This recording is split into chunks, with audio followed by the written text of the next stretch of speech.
Hey everyone, Pedro Correa for Demand Magazine here with Randall Park. Hey, how you doing? Thanks for having me. This is great. Did you always know you wanted to be an actor? You mean since like birth? Yeah, did you just come out and start spinning shit? No, I did not. I was a baby and I didn't know anything when I came out.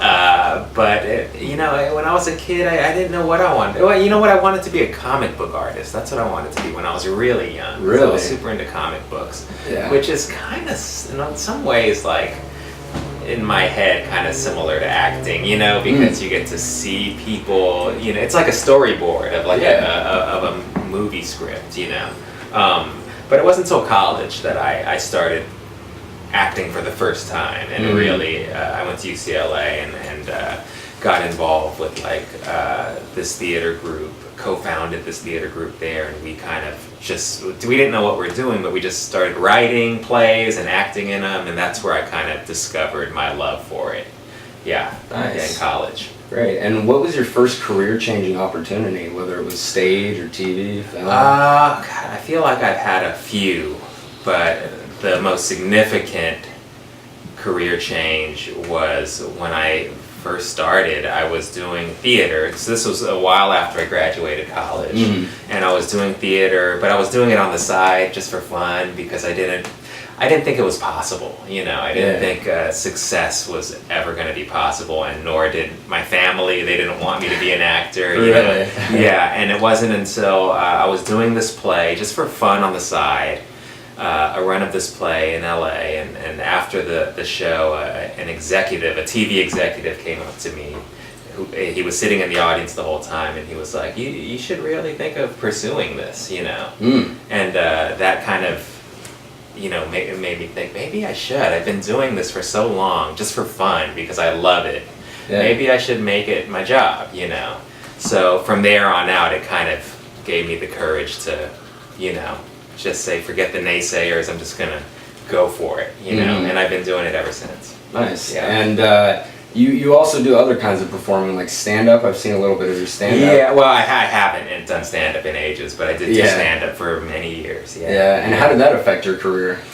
Well, it was a big part of, when I first started, I got into acting through writing at UCLA, and a lot of the plays I wrote were like super comedic, just, I don't know, it just kind of was what I like to do, what I like to write, and it just kind of, I don't know, it felt natural to try stand-up comedy just because, I got to write my own jokes, perform them on stage, and kind of direct myself, Yeah. And so I kind of segued into that not long after I graduated college and stuck with it for, I think, good 6-7 years, and then at a certain point I was like, hey, you know what, I don't really love it as much as I thought I did, so I just kind of veered away from that and just focused on acting.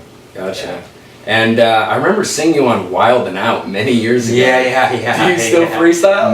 No, I do not. But that was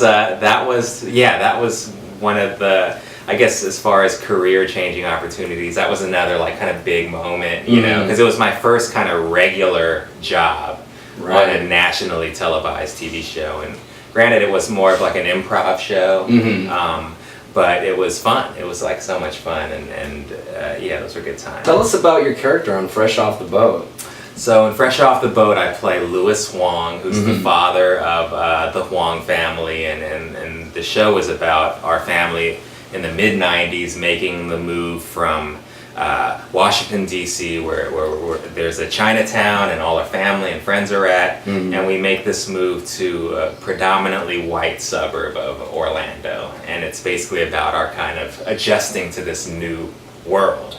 And I'm the father of the family, and I'm kind of the reason why we moved there, because there's a steakhouse that I decide to open up. It's just kind of about, the struggles of making this steakhouse successful and providing for my family and just kind of adjusting to this new world. I hear you're in works with Judd Apatow for Trainwreck. Is that true? Yeah, well, I have a little part in this Judd Apatow movie, called Trainwreck.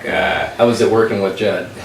It's incredible. It's like a dream come true. Like Judd, I feel like everything he touches, it like becomes kind of huge, in Right. comedy. Like whether it be Seth Rogen or Amy Schumer, who basically wrote and stars in this movie that I did with Judd, and she's just doing so many incredible things. Right? I mean, she's like my hero right now. I love her so much, and she's so good in this movie. And I was lucky enough to just have a little part in it, and to be able to work with Judd. And it was really surreal and amazing.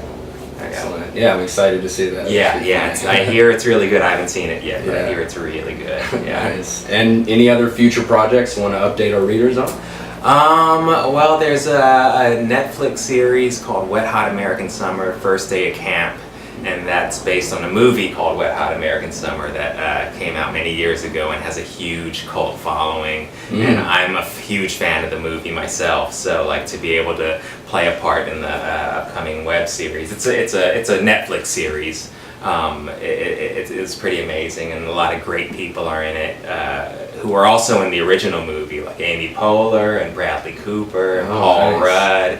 And the original movie, when the original movie came out, they weren't as big of stars as they are now, So now they're these huge stars, but they still came back and decided to be a part of the Netflix show. So it's super cool just to be a part of that history, and I had a lot of fun on that, and I think it's going to be super funny.